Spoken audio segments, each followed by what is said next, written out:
Hey y'all. So if you notice these red and black stripes, I'm just getting this all out the way right now. You notice these red and black stripes. I've been, I recorded a few Love Tale videos, so you're gonna see the next few episodes of those reviews. If you're watching this video before that, you're gonna see the next few reviews of that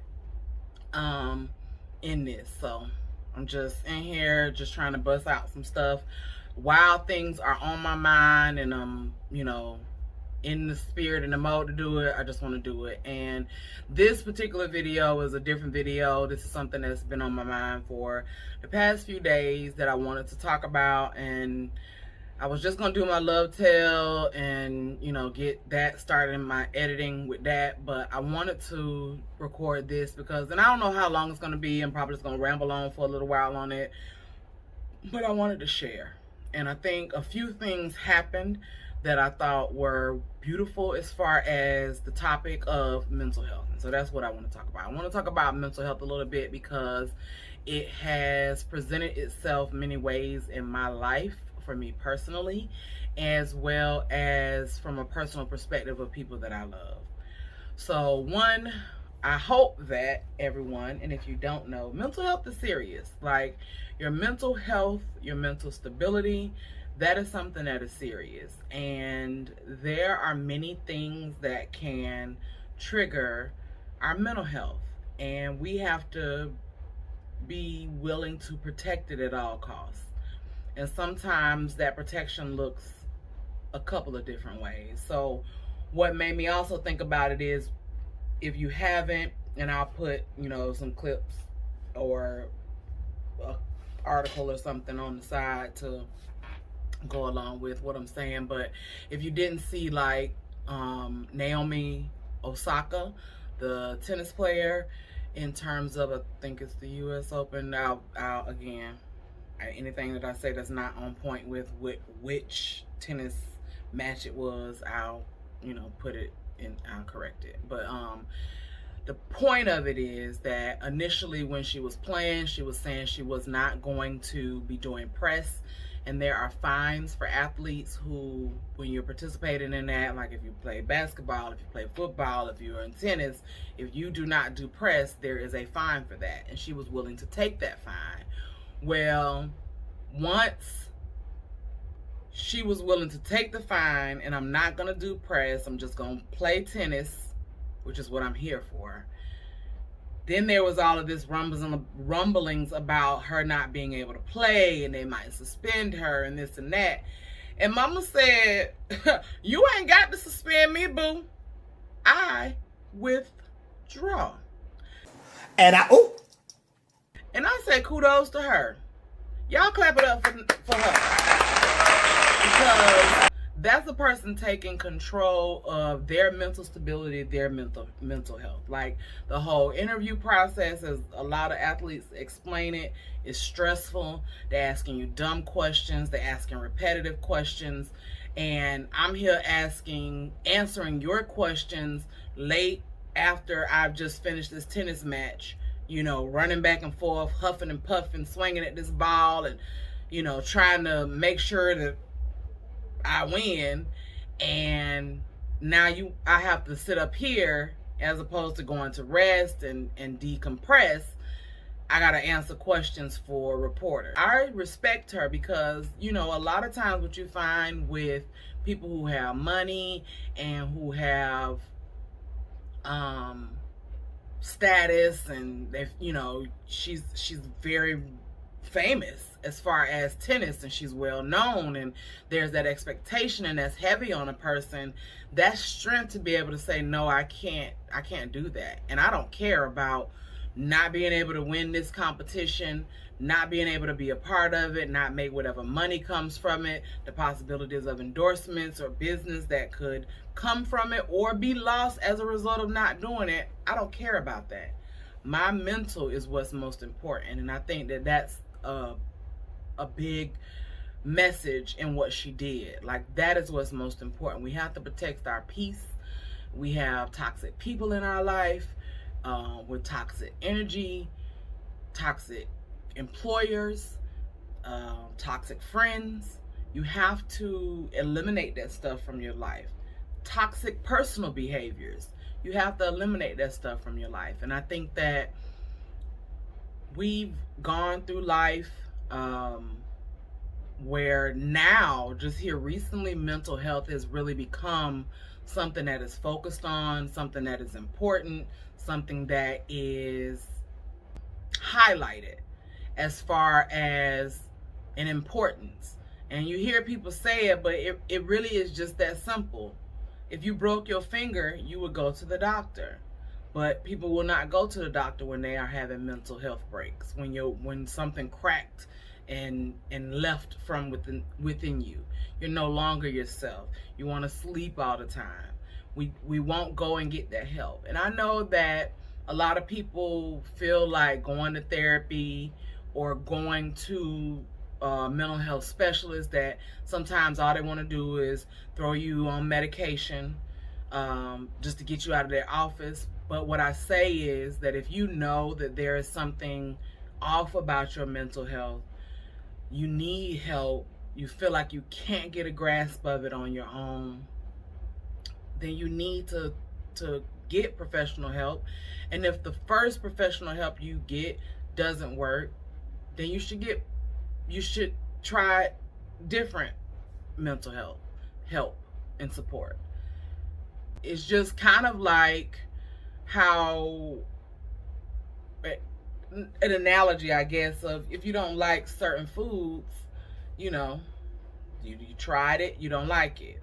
But as you continue to try different stuff, you might find something that you like, or you might find something that it fits. So I don't know if that, if that kind of goes together. But the point I'm trying to make is like you have to continue to try and continue to adjust. Like you have to be going to a therapist. If you have mental health issues, you are bipolar, or you are schizophrenic, or you suffer from anxiety, or you suffer from depression, whatever your situation is, or even if you maybe have seen like symptoms called out and you have 3 or 4 of those things that are on the list, you need to start looking for and getting help. And especially for Black people, we are very limited in our acceptance of mental health, therapy, and doing those things. We're limited in our knowledge about different causes. People don't realize how fragile the mind is. Our mind is powerful and fragile at the same damn time. Because just as amazing as it is that it's working and it's telling us to move our fingers and it's telling us to move our mouth and speak, and the blinking that happens involuntarily, all of those things that happen for us, the thoughts that run through our mind, all of those things are the beautifulness, the power of the brain. But at the same time, you can have one traumatic moment happen, a car accident, let's say, and that car accident could not even result in anyone being hurt or killed. It could have just been that somebody ran into the back of you. You don't have any injuries, to note of, thank God. The car was messed up, but that moment could do something to you mentally that from that day, you are no longer the same. First of all, it happens to a lot of people, and I know that some people don't like folks to use the term PTSD for other stuff, but PTSD does not just apply to people who've been to war. If you've gone through a traumatic situation, you, in your response to that traumatic situation, now would have PTSD, post-traumatic stress syndrome. Ain't that what it is? So, or whatever, what the acronym stands for. That doesn't just apply to that you've been in war. It means that you had a traumatic situation happen, and as a result of that, you have stress. There are things that trigger you. There are things that happen. So I think that people need to make sure that they're taking it serious. When you find yourself not being yourself, take it serious. And when you find that people that you love or are calling out, that they see that those things are not right in you, get help. Like, it's nothing wrong with it. It's nothing wrong with it for any person. So regardless of your race, it doesn't matter. Black people should be going to therapy. To be honest, we probably are the majority of the people that need therapy, but we're not getting it. We're not going for it. We're not receptive to it. But we probably need it the most. You know, there are things about being a black person that a lot of us probably are walking around with PTSD just because of being black. Message.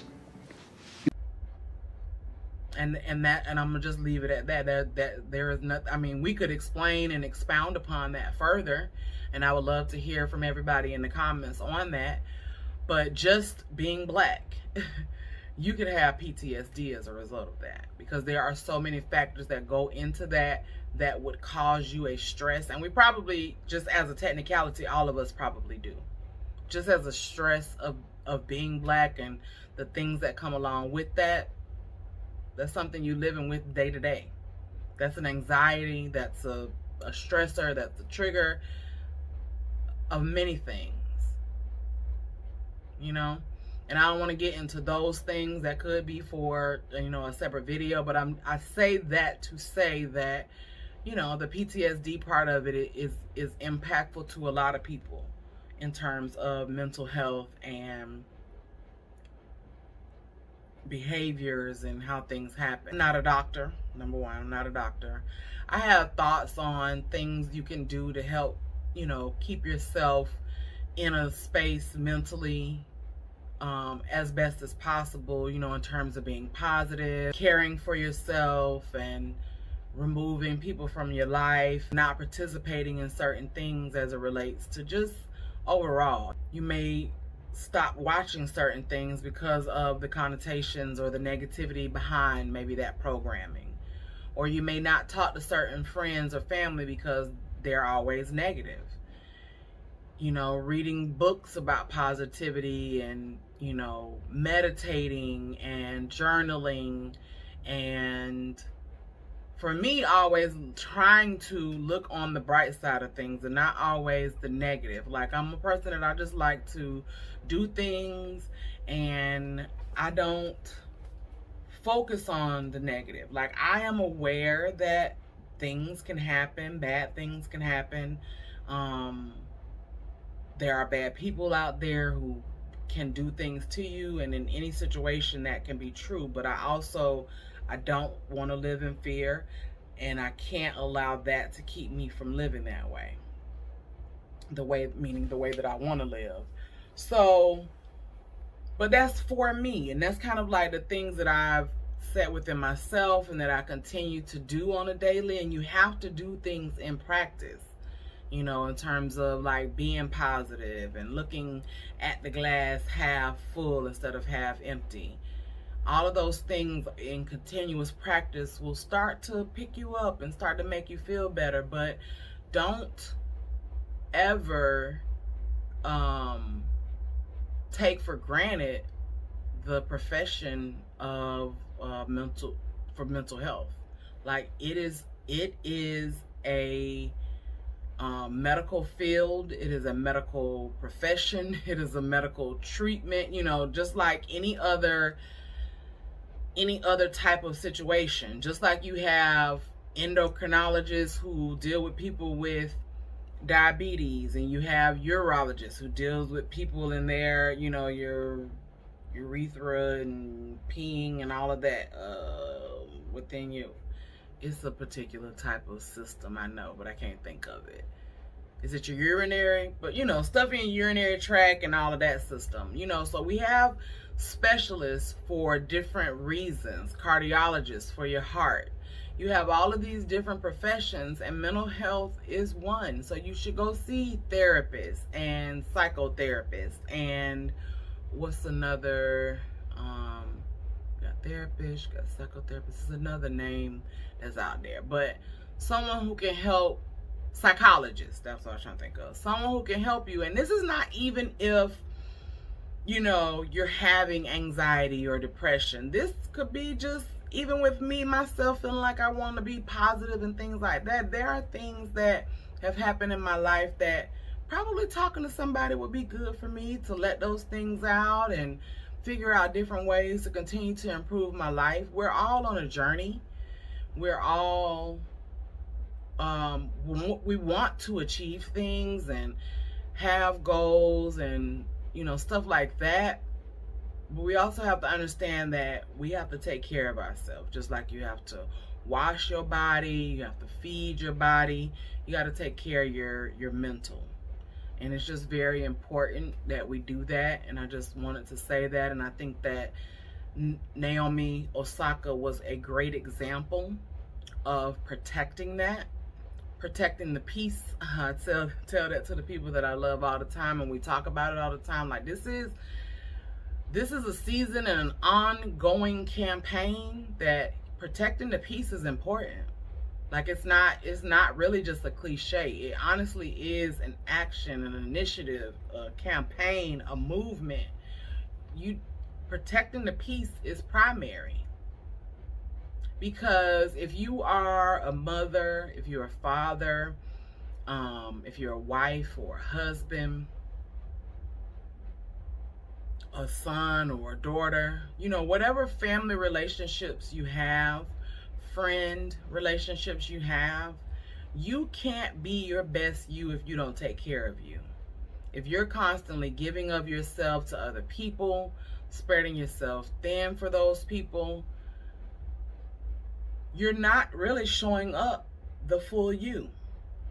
Because if you're not replenishing yourself, whether that be just time away from the family dynamic, friend dynamic, whether that be I'm going on a vacation and I want to be on the beach and I'm turning off my cell phone, don't at me.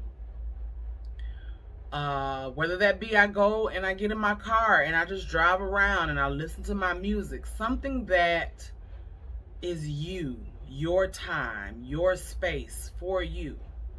Maybe my therapy session. That is me taking care of myself and getting those tips and those tools of the things that I can do to continue to improve my life. And I just wanted to put that out there, to everybody, because I think that there is a shame in getting help when you have mental health issues. And I think that there is shame and stigmas just about talking to someone that is a therapist or a life coach, or someone that can help you kind of organize your life or get your life together, or recognize abnormalities in your mental situation. I hope that if you're watching this, that if you have mental health issues, that you are getting the help you need. If you know someone that has them, that you are supporting them and getting the help that they need, because that's an important part of it as well, is your support system. Like, if you have mental health issues, if you're dealing with anything, it's important that the people around you are supportive, that they know what are your triggers, so I don't do and say certain things to you. Asking that question, like, how can I support you? How can I be there for you during this time? What is it that I can do? Because I know that we sometimes are wanting to help, and we can, we can definitely help each other with that, but sometimes we don't know what to do for another person. And it's nothing wrong with us not knowing. It's just the fact that we don't know, especially if it's not something that you've ever dealt with. I think that those are important questions to ask if you are supporting someone who has mental health issues. Find out how you can support them, what things are good for you to do for them and what things are not good for you to do for them, so that their experience of being able to manage their mental health is a better one, as opposed to feeling like they didn't have support, or they had someone that was constantly making it worse or adding to the problem. I think just overall, us being kind to each other as people. I think that not outside of the pandemic, I think that even before then, you well, I know for me, I can say I've walked into my office building and gotten on elevators with people and spoke to them when I walked onto the elevator, and not a soul said a word. To me, that is,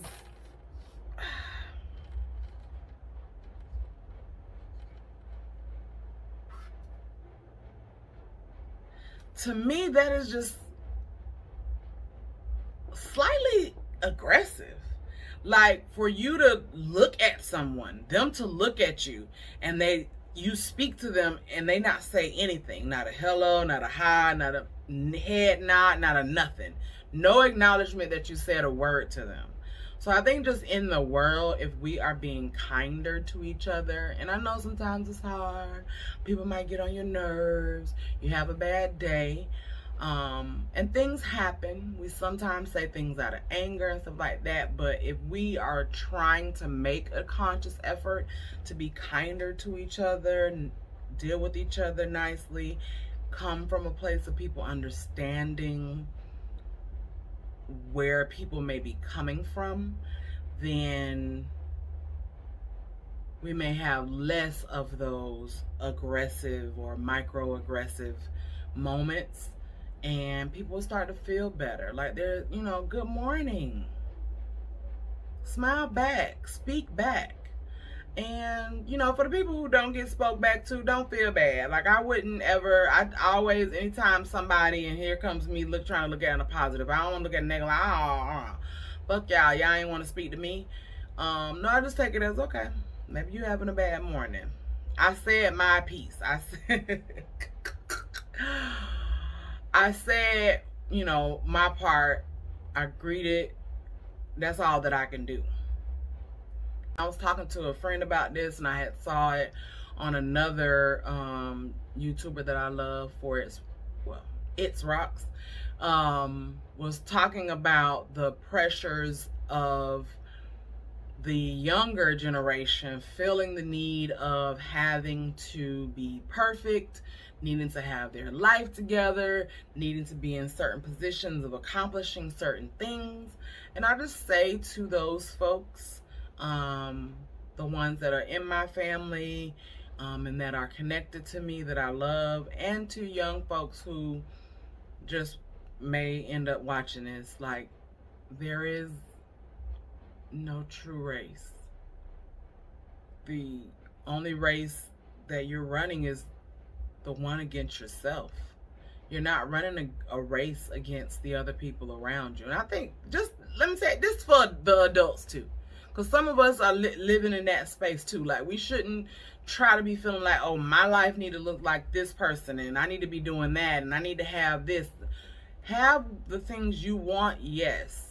Have a goal for the things you want, yes. Achieve the things you want, yes. But if that doesn't happen in a year's time, don't put that undue pressure on yourself that you are a failure and that you haven't done anything. If you're in your 20s, you have so much more life to live. I'm about to be 40, and I have so much more life to live. Getting ready to turn this life that I'm living upside down and be a whole different me. And that's after 40 years of living. So guess what? It's never too late to go to school. It's never too late to start the business you wanted to start. It's never too late to begin in the career field that you wanted to begin in. Never too late to purchase a new home, a new car. Never too late to go on vacation, cruises, out of the country, down the street. It's not, if you have breath in your body, then you still are in a position to do what you need. Great philosopher 2 Chainz said, if you woke up this morning, nigga, you winning. And that's what you have to tell yourself. Like, I have another day. What can I do with it? And if you have a plan or you want a certain thing, write it down. make a true plan, and put the hustle into place and get what it is you want. But don't sit on the sidelines sulking, looking at the other people that are playing in the game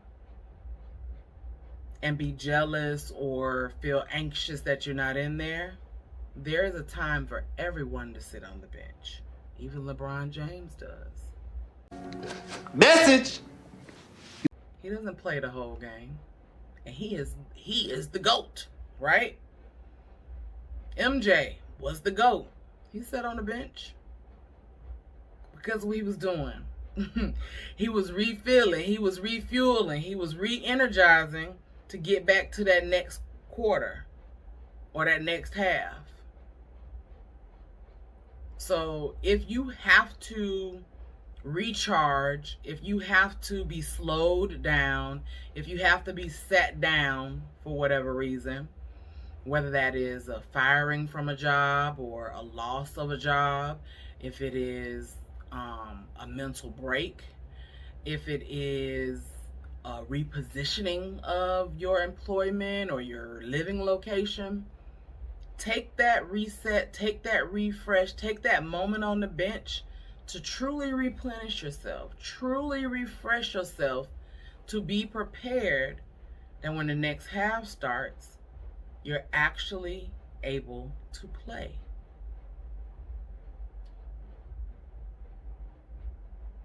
And that was my word for today, y'all. It's been on my mind. I said that I wanted to record this as a topic. I just wanted to ramble on it, my thoughts on it.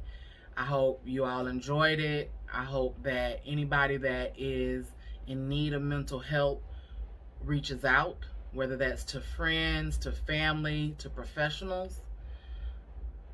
If you can get to someone that can get you to the right person, then that's the right move for you to make. But don't sit in silence. Find somebody to talk to your feelings about. If you need a professional, if you need medication, do that shit. And don't be down on yourself. Just know that tomorrow is a new day. And as long as you wake up and you're able to see that day, you can do something different. All right, y'all. Thank y'all for listening. I hope you enjoyed it.